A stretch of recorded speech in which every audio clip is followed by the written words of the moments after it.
शहर बगदाद से कुछ फासले पर एक छोटी सी बस्ती थी, जहां एक बूढ़ा शख्स अपनी आखिरी जिंदगी के दिन गुजार रहा था।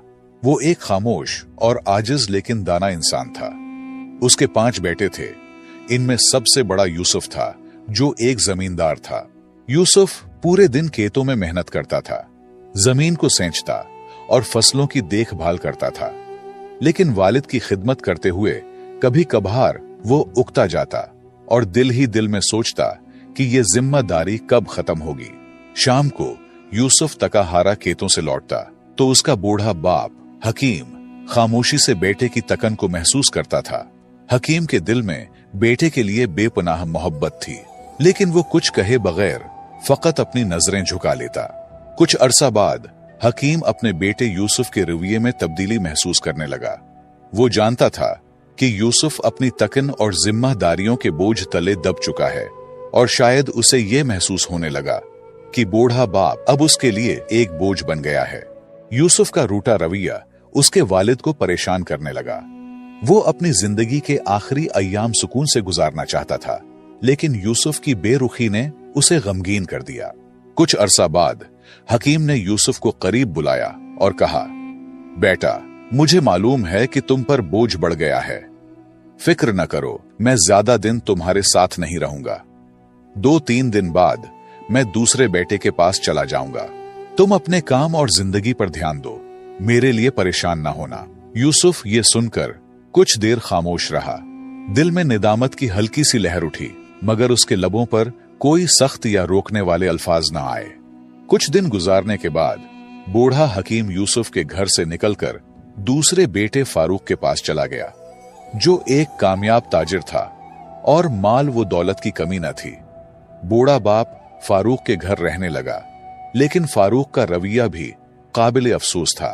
फारूक के लिए कारोबार की मसरूफियत ज्यादा अहम थी, जबकि उसकी बीवी सुसर को हमेशा नजर अंदाज करती और उनसे बात करने की जहमत भी न उठाती।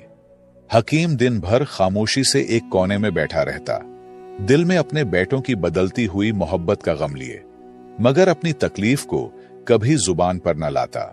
बूढ़े हकीम का वक्त गमों के साथ गुजर रहा था। एक दिन फारूक ने अपने बीवी के बातों में आकर वालिद से कहा, बाबा, आपको मेरे साथ कारोबार में मदद करनी चाहिए, ताकि आपकी मौजूदगी का मुझे भी कुछ फायदा हो। ये सुनकर बूढ़ा हकीम खामोश रहा। उसकी झुकी हुई कमर, कमजोर हाथ और तका हुआ जिस्म इस बात की गवाही दे रहे थे कि वो अब किसी भी मेहनत के काबिल नहीं रहा। लेकिन उसने अपने बेटे की बात का बुरा नहीं मनाया, क्योंकि वो जानता था कि फारूक उसे सिर्फ जिम्मेदारी के पैमाने से देख रहा है, मोहब्बत के नहीं।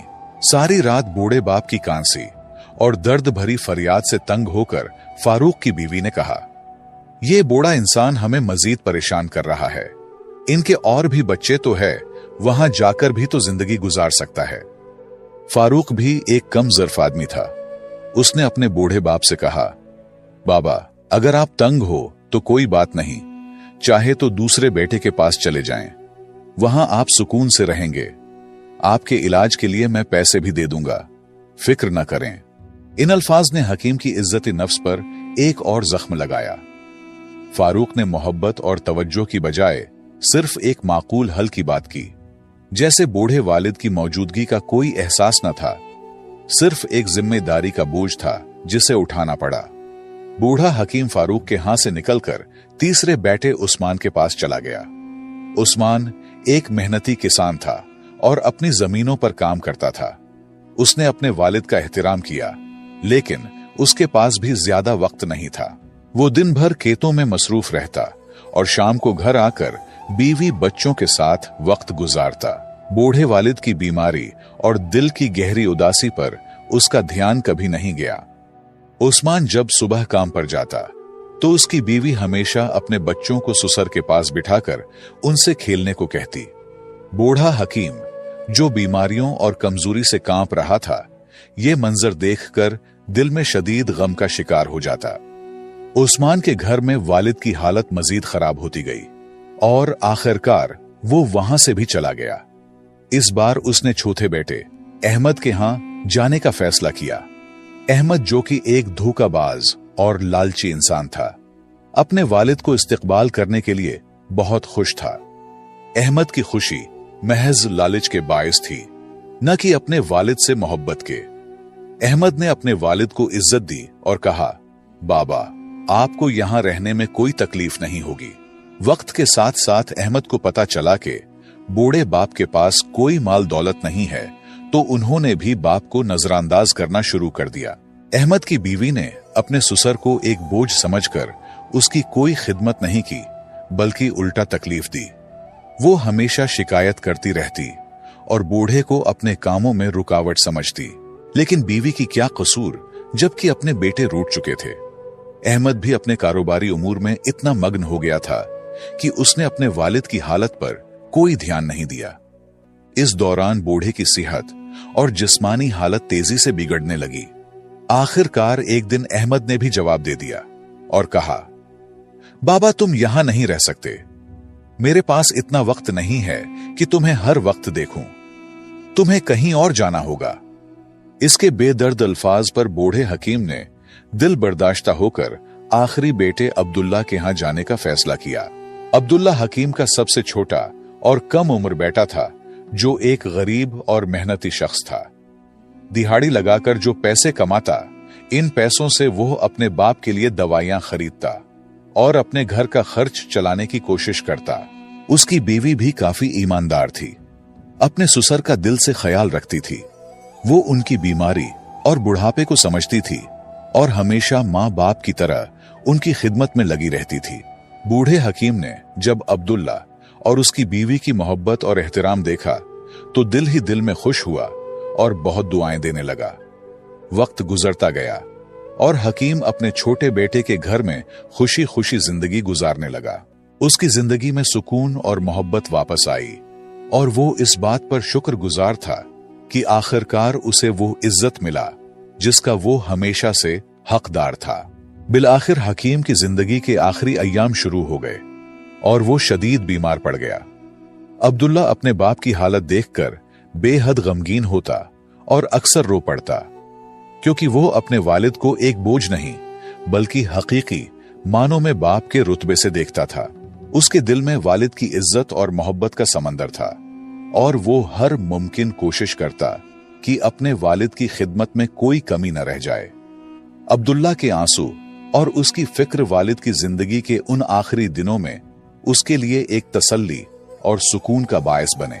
हकीम ने अब्दुल्ला की मोहब्बत देखकर उसे अपने करीब बुलाया और बारीक आवाज में कहा, बेटा, मेरे आखिरी दिन करीब हैं।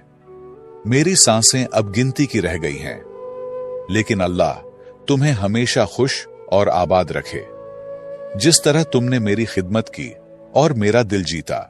अब्दुल्ला ने गमगीन लहजे में जवाब दिया, बाबा, अल्लाह न करे कि आप हमें छोड़कर चले जाएं। आपके बगैर हम कैसे जी सकेंगे। हकीम ने मुस्कुराते हुए कहा, बेटा, यह तो हक का रास्ता है। हर शय को फना होना है। मुझे भी अपने खालिक हकीकी के पास जाना होगा। अब्दुल्ला ने गमगीन लहजे में कहा, बाबा, क्या आप मुझसे खुश हैं? मैं वो खिदमत नहीं कर सका जिसके आप हकदार थे। मेरी बीवी भी कम अक्ल है, लेकिन अगर आपके दिल में कोई गिला शिकवा है तो हमें जरूर बताएं और अपना गम हल्का कीजिए। हकीम ने गहरी सांस ली और अब्दुल्ला को कहा, बेटा, एक आखिरी बात है जो मैं तुमसे कहना चाहता हूं और यह एक बड़ी अमानत है। मैंने अपनी जिंदगी में तुम पांचों बेटों का इम्तिहान लिया, लेकिन इस आजमाइश में सिर्फ तुम कामयाब हुए। बेटा, मेरे मरने के बाद तुम बगदाद की फुला गली में जाबिर नाम के एक बूढ़े शख्स के पास जाओ।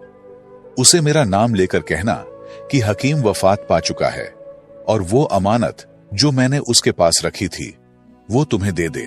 हकीम ने अब्दुल्ला के कंधे पर हाथ रखकर कहा, जो अमानत दे वो तुम्हारे लिए है। उसे अपने बीवी बच्चों की जिंदगी बेहतर बनाने के लिए इस्तेमाल करना। ये मेरा तुम्हारे लिए आखिरी तोहफा होगा और याद रखना, बाकी बाइयों को कुछ भी न देना। और बिलाखिर हकीम इस दुनिया से रुखसत हो गया। हकीम की वफात का गम अब्दुल्ला के दिल पर बिजली बनकर गिरा। उसकी आंखें आंसुओं से भरी हुई थीं और दिल में एक बेपनाह खालीपन था। उसकी बीवी भी शिद्दती गम से रोने लगी। क्योंकि उसने हकीम की खिदमत दिल से की थी और उनका एहतराम किया था। अब्दुल्ला ने खुद पर काबू पाते हुए अपने भाइयों को खबर दी और उन्हें जनाजे में शिरकत की दावत दी। सब भाई जो कभी अपने वालिद को बोझ समझते थे, अब जनाजे में शरीक हो गए। अब्दुल्ला, जो हमेशा ईमानदारी और मोहब्बत का पैकर रहा, ने भाइयों से कहा, बाबा जान ने मुझे एक अमानत सौंपी थी। मुझे यकीन है कि वो कोई कीमती खजाना होगा, लेकिन इसमें सब भाइयों का हक है।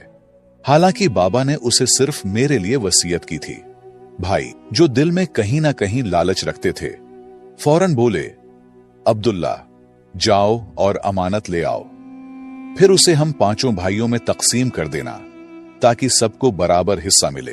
अब्दुल्ला ने ठीक वैसा ही किया जैसा उसने कहा था। वो बगदाद जाकर अमानत ले आया।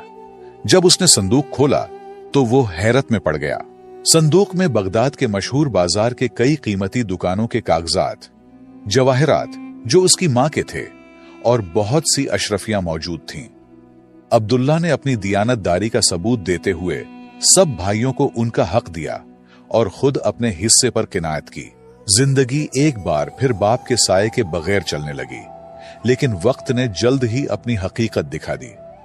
चंद माह बाद बड़े भाइयों में से एक अपने कारोबार में बुरी तरह फंस गया। गैर जिम्मेदारी और गलत फैसलों के बायस वो कर्ज में डूबता चला गया। हालात इस कदर खराब हो गए कि उसे अपना घर तक बेचना पड़ा। दूसरा भाई, जो कभी ऐश व इशरत की जिंदगी गुजारने का आदी था, एक दिन चोरी में मुलव्विस पाया गया। काजी ने उसे जेल भेजने का हुक्म दे दिया और उसकी जिंदगी की सारी साख तबाह हो गई। बाकी भाई भी सोने को हाथ लगाता तो मिट्टी बन जाता। ये सब नाकामियों को एक जवाब था, बाप की बद्दुआ। दूसरी तरफ अब्दुल्ला ने अपनी मेहनत से बगदाद में कारोबार शुरू कर दिया। वो कोफे से उम्दा कपड़ा खरीदकर बगदाद के बाजार में बेचता और वक्त के साथ काफी मुनाफा कमाने लगा। उसकी ईमानदारी, बाप की दुआ और मुस्तकिल मेहनत ने उसे तरक्की की राह पर डाल दिया, यहां तक कि वो अपने बाकी भाइयों की फिरोख्त करदा दुकानें खरीदने लगा और आहिस्ता आहिस्ता पूरे बाजार का वाहिद मालिक बन गया। जो भाई कभी खुद को दौलतमंद समझते थे, अब वक्त के मारे हुए अब्दुल्ला के दर पर सवाल करने आ गए। अब्दुल्ला, जो एक रहम दिल और मुशफिक इंसान था, उनकी मदद करता और उन्हें खाली हाथ वापस न जाने देता। उसका यह रवैया उसके वालिद की सिखाई हुई अखलाकियात का अक्खास था। फिर वो दिन आया जब अब्दुल्ला ने बगदाद के तरक्की याफ्ता इलाके में एक बड़ा घर खरीदा और अपनी बीवी और बच्चों के साथ एक खुशहाल जिंदगी गुजारने लगा।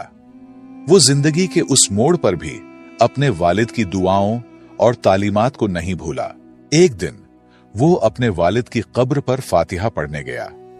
कब्र के सामने खड़े होकर उसने कहा, बाबा, आपकी दुआओं ने मुझे बगदाद का अमीर बना दिया, लेकिन आपके साये की महरूमी ने मुझे गमगीन कर दिया। अल्लाह ताला आपको जन्नत में आला मकाम अता फरमाए।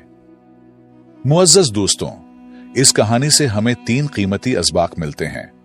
नंबर 1, वालिदैन की जिम्मेदारी है कि वो अपने बच्चों की बेहतरीन तरबियत करें ताकि वो बाद में न सिर्फ उनका सहारा बने बल्कि जिंदगी की मुश्किलात का सामना भी हिकमत और सब्र से कर सकें।